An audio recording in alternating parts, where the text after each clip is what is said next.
Hizbullah kembali melancarkan serangan balas dendam seusai pemimpinnya dibunuh pasukan pertahanan Israel, IDF. Tak main-main, Hizbullah langsung serang markas komando IDF yang ada di Safed. Serangan itu menghancurkan markas IDF hingga diselimuti asap. Dikutip dari The Times of Israel, IDF mengonfirmasi serangan itu hingga mengakibatkan sirine merongrong di Komando Utara Israel. Adapun serangan itu dilancarkan pada Selasa, 9 Januari 2024 di Safed. Tak hanya di Safed, sirine peringatan itu juga terdengar di beberapa wilayah lain sebelum Ayelet HaShachar, Afifim, Yiftah, Dishon. IDF mengatakan tidak ada korban jiwa dalam serangan tersebut. Sementara dari rekaman yang beredar di media sosial menunjukkan markas IDF diselimuti asap. Militer Israel mengatakan pihaknya telah meluncurkan rudal pencegat ke beberapa target udara yang memasuki Israel dari wilayah Lebanon. Di satu sisi, Hizbullah mengaku bertanggung jawab atas serangan itu, yang menyerang pusat komando utama IDF. Militan Lebanon ini mengatakan pihaknya meluncurkan sejumlah drone penyerang eksplosif di pangkalan itu.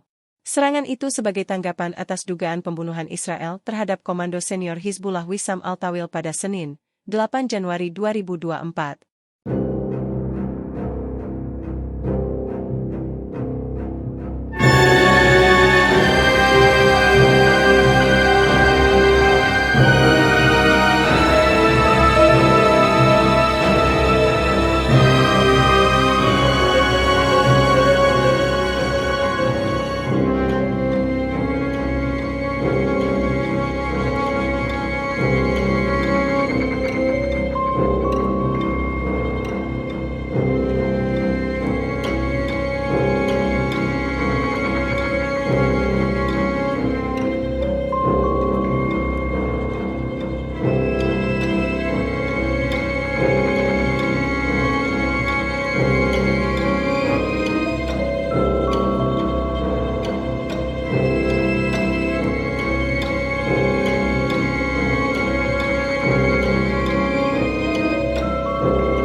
Download Tribun X sekarang, menghadirkan lokal menjadi Indonesia.